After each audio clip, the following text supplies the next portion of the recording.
Hi guys, my name is David and welcome back to my channel. Before we get into the whole video again, let's just pick out another random Grinch based hot chocolate. Don't have many today, so let's just see what one we are trying today. This one. And today's one is candy cane. So that's that. So what I'm expecting is maybe a mint hot chocolate, because candy canes are, well, mint flavored. So I'm just going to make this and I'll be right back. So guys, I have just made it. It doesn't really have much of a minty scent to it. It very slightly does, but it's not overpowering. But let's just put that down and I'll try it after the video. I would like to, before I go any further, dedicate this whole video to a friend of mine called BADisRAD2. Obviously that's not a real name, that's a channel name. But I would like to dedicate this whole video to her because she is the whole reason why this book was brought to my attention. This book flew underneath the radar for me and she was the only one to bring it to my attention. And that was Psychic Teenage Bloodbath 2 by Carl John Lee. She mentioned it in one of her videos and I thought, what? There's a second book to this story, and I went on to Amazon and I checked it out, and this book was released on the 1st of December and I was so excited and I just had to buy it because the first one I read this year, which was a signed copy I got from my subscription box, the Abominable Book Club box, and I read it and I'm not sure if it's my favourite book of the year. It's definitely at the top of my top 5, but I love that book so much. I've done a whole video for it. I will have the thumbnail up here and the link will be down below in case you want to check it out. I had to buy it, and I've got everything else by Carl John Lee as based on the first book, Psychic Teenage Bloodbath 1. I bought his entire work, his entire catalogue of stuff, so I had to buy it. So I'll have BADisRAD2's channel link down below, so please check her out. She's much more entertaining and outrageous in her videos than I am, but I highly recommend her, and thank you so much for recommending or bringing this book to my attention. I also want to additionally thank a friend of mine called Kathy. Kathy doesn't have a booktube channel, and trust me, I've done my best to try to get her to join our little community, even though she's a part of it. But the reason why I want to mention her is because originally I bought a copy of Amazon when I first heard about this book from BADisRAD, and this is the book that I got from Amazon. But because Kathy and I are friends, she sent me a copy of the same book without even me knowing that I bought it. I must have forgot to tell her, but she immediately went out and bought me a copy from Amazon. So I was about 50%, I was about 50 pages rather through this. So I thought, okay, I will hold on to this one and I'll do it for a giveaway at some point. But I will read from this copy, which was the copy that Kathy sent me. So thank you very much, Kathy. I done a whole video on that unboxing. I will have it linked down below in case you want to check out that video as well. She sent me some more awesome stuff. Before I go any further, I just want to say that this is going to be a spoiler-free video for book 2 only, because this is a direct sequel from the first book. I am going to be mentioning, well, spoilers and stuff that happens in book 1, but for this book I will not mention any spoilers, but I will obviously mention stuff that happens in the first book because it's a direct continuation from that story. And also, this is going to be my own thoughts and feelings regarding this book, as always. So this book picks up right from where the first book left off. Let's just have a little recap. There was a couple called Charlie and Susan. They were both young teenage girls. They were in high school. They were having a kind of a secret lesbian love affair, and they were madly, passionately in love with each other. But due to some bullies' intervention, it left Susan in an accident and left her in a coma. But when she was in that state, she could control people with her mind and forcibly kill them and get them to do other things, horrible and horrific things. And as the story progressed, Charlie was trying to do her best, trying to hold in there. And as the story progressed, she met this new girl called Lynette, who she fell in love with. And Susan didn't like this. She became really enraged and crazy and mad, and really focused on like, if I can't have Charlie, then no one can. And then at the end of the book, it was kind of like a showdown about trying to stop Susan from doing all this stuff, and it resulted in somehow Susan inhabiting the body of Lynette. And Charlie obviously had a kind of a guess that this was the case. So book 2 picks up right from where book 1 left off, with Charlie and Lynette, or as she's sometimes referred to as Lynette and sometimes as Susan, because she has the body of Lynette, but she is Susan. And she still has her telekinetic powers, and she's extremely jealous of anyone talking or looking at Charlie. In fact, when she was at a house party with Susan, she was talking to a woman that was coming up to go to the bathroom, and Susan didn't like this, and it didn't go too well for that woman. So after a accident occurs with Charlie and Susan in this car, it results in Charlie going to this other dimension. It's kind of difficult to explain it without telling you exactly what it is and where it is, because that's a spoiler in my mind. But it sent her to another dimension where it's kind of like a dream sequence. She's still aware about what's happening around her, but everything is all like a dream sequence. Think about Scrooge when he goes to the past with the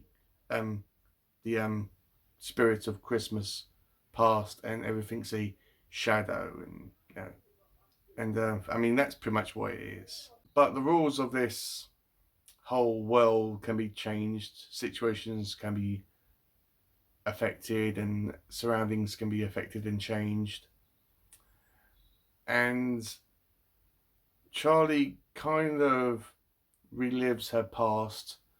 And I mean, for example, there's a scene where she's in a mall and she sees her past self, ice skating, and I'm pretty sure there's a Christmas scene in this as well, which is very fitting. No one in this whole environment can interact or see Charlie, but they can sense her presence. They know that she's there, but they can't see her or hear her or interact with her in any way. So as this goes on, Charlie discovers that Susan is there, and she is determined to drive Charlie completely insane, to basically break her and to have her completely insane, and only then she will allow Charlie to die, and that she will allow herself to kill Charlie when she's broken her down.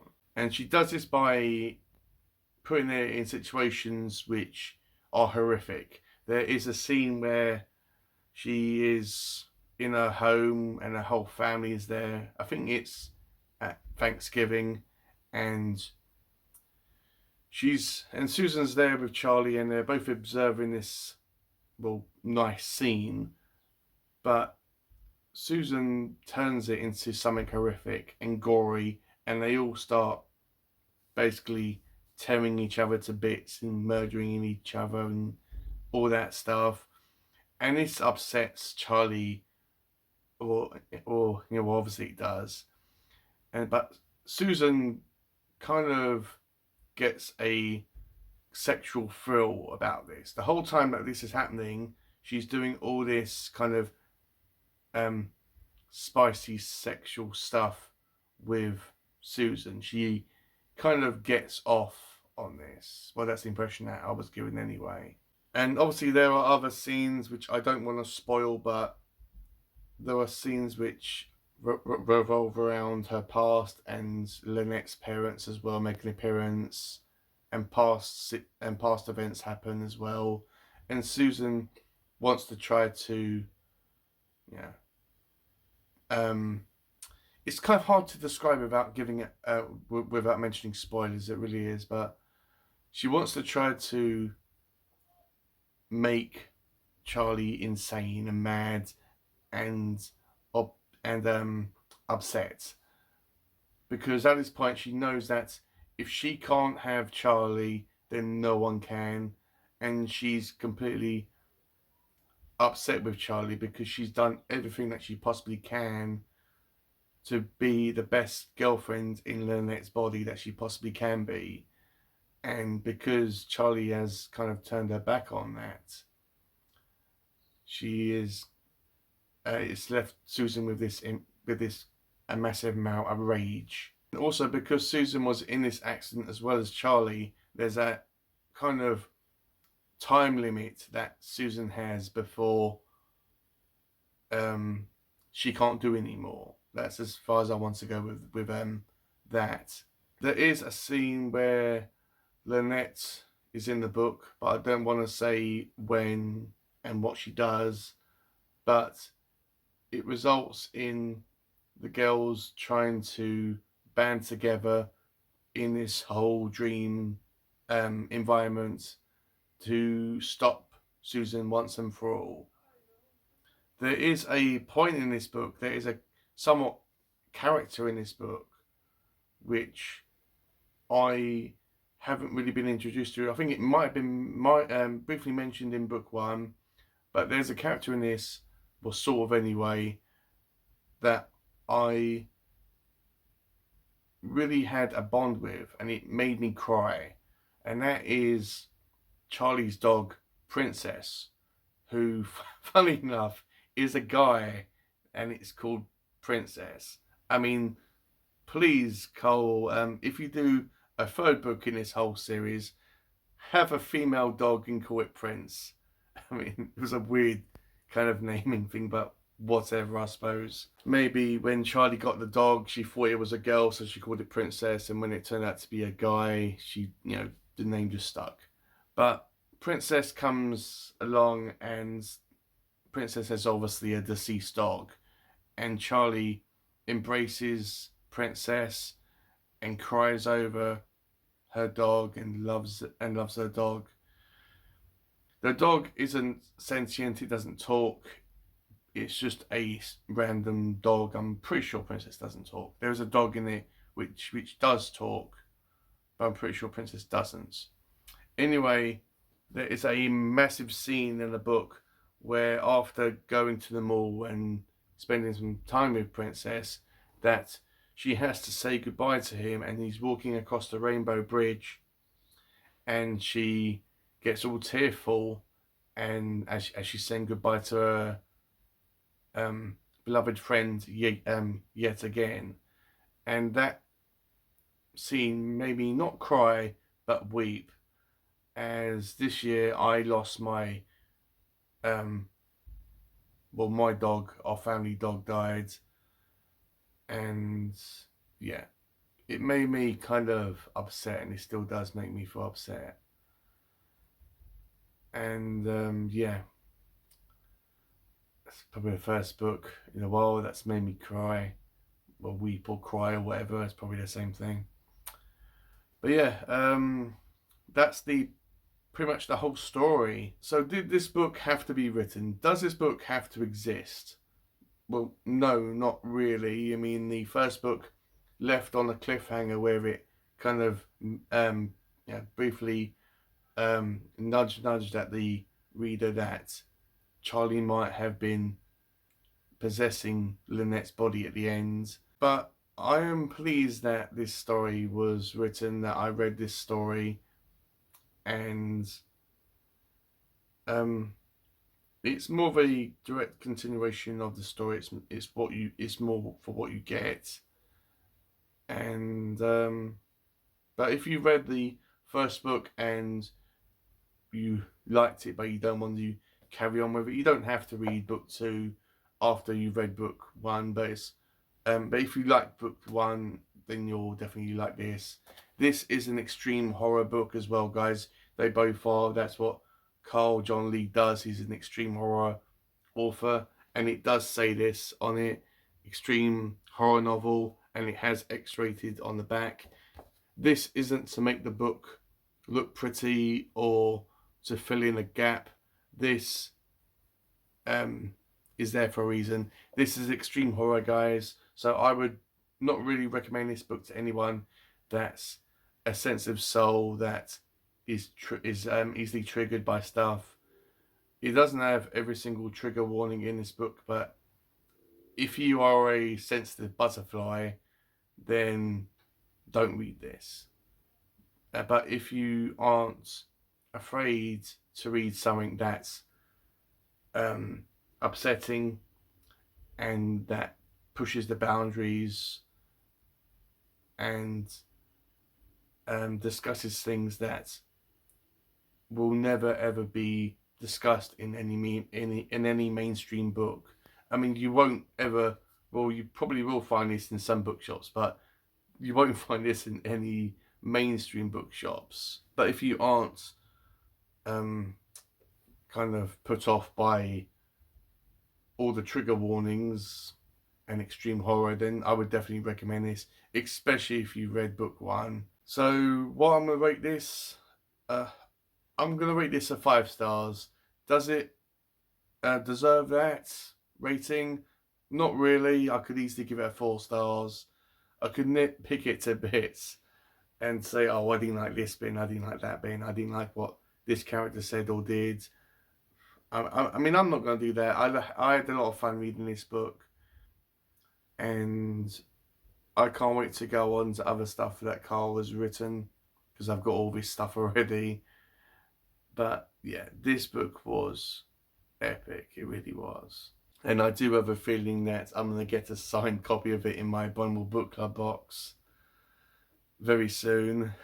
And if that's the case, I will have a copy that I've got from my friends, and I'll have a signed copy which I'll have as a collector's thing. So guys, that's been my video for Psychic Teenage Bloodbath 2 by Carl John Lee. Let me know, have you read this book? Have you read book 1? What did you think about book 1 and or book 2? Have you read anything else by Carl John Lee? If you have any recommendations about what book I should pick up next, please comment down below. And thank you so much once again to Kathy for sending me a copy of this book, even though I did already have one. But as I said, I will be holding on to the copy that you bought me. And also don't forget to check out BADisRAD2's channel, because ultimately she's the one that brought this book to my attention. So before we go, guys, let's just try our candy cane hot chocolate. I nearly had to think about what flavour it was.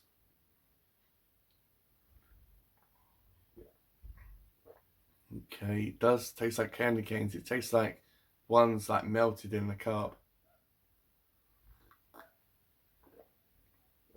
It doesn't really have a minty flavour. as I mean it. I suppose it very, very slightly does, but it's not overly over powerful mint flavour. It's more minty sweet, if that's a thing. Yeah, but, you know, it's okay. It's nothing groundbreaking, but it's a lot better than the one I had a couple of days ago. But yeah, I like this one. It's not great, but it's possible. So guys, thank you for watching. That's been my whole video. So with all that out of the way, I'll see you on my next one.